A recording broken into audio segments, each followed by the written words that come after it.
चिंचवड विधानसभा मतदारसंघातील आज आभार मेळाव्याचा कार्यक्रम या ठिकाणी आयोजित केलेला आहे।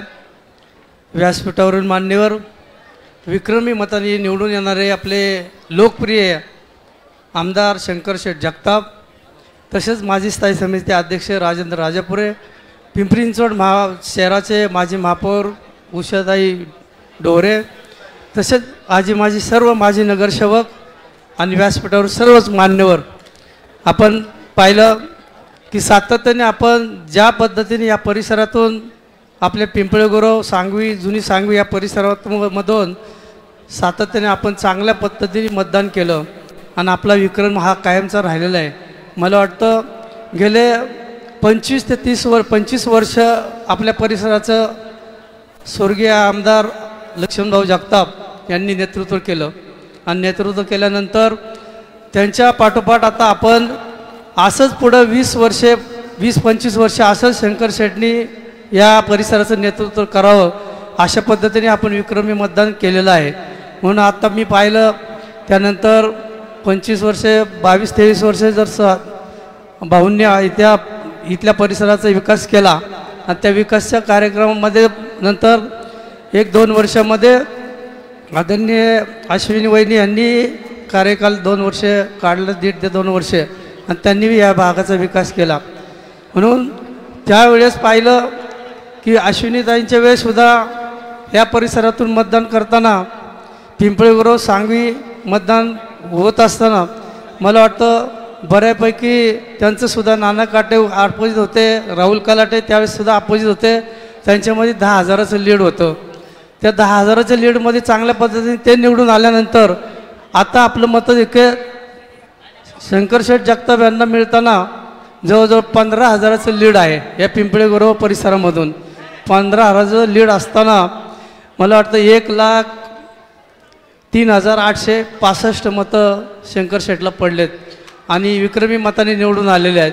म्हणजे महाराष्ट्रामध्ये मला वाटतं 4था ते 5वा नंबर मिळालेला आहे आपल्या परिसरामध्ये आपले आमदार चांगल्या पद्धतीने। मी एवढंच सांगेल की या परिसराचा विकास आपल्याला झाला म्हणता येणार नाही, अनेक विकासाची कामं पेंडिंग आहेत।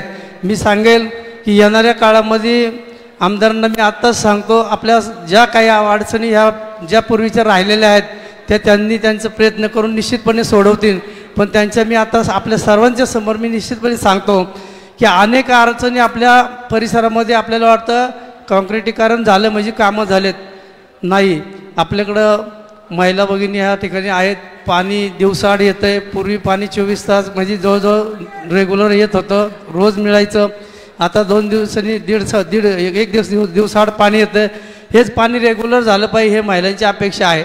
त्यानंतर ह्या परिसराचा विकास झाला म्हणण्यापेक्षा आपल्याकडं अनेक आरक्षणे बाकी आहेत। ते आरक्षण मग खेळाचं मैदान असेल, तुमचं प्लेग्राऊंड आहे, रिटेल मार्केट आहे, तुमचं बस टर्मिनल आहे, अशा अनेक आरक्षणं बाकी आहेत। त्याच्यामध्ये पाहिलं थोडेफार मला वाटतं 80% आपल्याला महापालिकेच्या ताब्यात मिळालेले आहेत आणि ती राहिलेली ते 10 ते 20% राहिलेत। त्याच्यामध्ये अतिक्रमण झालेलं आहे, काही ठिकाणी समाज मंदिरं उभं केलेली आहेत म्हणून पत्र्याची शेड असते ना। आपल्याकडं मला वाटतं दवाखान्याचं बी 200 बेडचं हॉस्पिटलचं आरक्षण आहे, ते सुद्धा डेव्हलप होणं आपल्यासाठी महत्त्वाचं आहे। 200 बेडचं मला वाटतं काटेपुरमचं इथं आरक्षण आहे 20,000 स्क्वेअर फुटाचं, ते सुद्धा होणं महत्त्वाचं आहे। म्हणून आपल्याला जी उरलेली कामं राहिलेली आहेत ती आपल्याला आमदार ह्या नात्याने आपल्याला येणाऱ्या ह्या 5 वर्षे निश्चितपणे आपल्याला ते काम करून घेणं निश्चितपणे करावं लागेल। आणि मी सांगतो की जसं भाऊंनी आणि वहिनींनी गेले 25-30 वर्ष आमदारकी गाजवली, तसं इथून पुढं आपल्याला एवढं निश्चित सांगतो की इथून पुढच्यासुद्धा 25 वर्ष आपल्या परिसरातला आमदार हलणार नाही अशा पद्धतीने निश्चितपणे आपण काम केलं आहे। आणि मतदार बंधू आणि भगिनींनी मला वाटतं चांगल्या मताने निवडून दिल्याबद्दल यापुढे आपल्याला सातत्याने आपलं सांगवी पिंपळेगुरव नवी सांगवी जुनी सांगवी या परिसरातून सातत्याने आपले आमदार असणार आहे। म्हणून आपल्याला आज हा आभार मेळावा आयोजित केला आहे। अनेक ठिकाणी आभार मेळावा चालू केले होते, काल पण एक थोपटेवालांचा झालेला आहे, म्हणून आपल्या परिसरामध्ये आज आभार मेळावा ठेवलेला आहे। तर मला वाटतं फार उशीर झाला आहे, आपण बऱ्याच वेळ आलेले आहे, तर यानंतर आपण जे आलात उत्स्फूर्त मतांनी सर्वांनी जर आलाय, अशाच आपल्याला सातत्याने आपल्याला एकत्र राहून आपली महायुती आहे, महायुतीचे उमेदवार आहेत. महायुतीमध्ये मला वाटतं जरा बऱ्याचशा काही गोष्टी आता बोलता येत नाही आहे.